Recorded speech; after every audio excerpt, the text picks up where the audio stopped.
Hey guys, welcome to Techies Guru. Today we'll be learning how to turn off dark mode on Terabox, and now let's dive right in.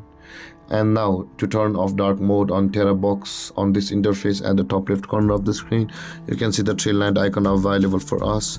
Tap on the three lined icon at the top left corner of the screen, and this kind of interface will appear where you can see the settings option available for us on this panel. Just above the webmaster over here at the bottom of this panel, tap on settings, and you can see the fourth option that says night mode over here. In order to turn off disable the dark mode on Terabox, tap on the right side of the night mode on the toggle icon over here like this, and when the toggle icon turns off, your dark mode on Terabox will be turned off. And with that being said guys, this is how to turn off dark mode on Terabox. And if you have any questions or confusions regarding your topic, feel free to comment in the comment section below, and don't forget to like, subscribe and hit that bell icon for more videos. Thank you for watching guys. Peace.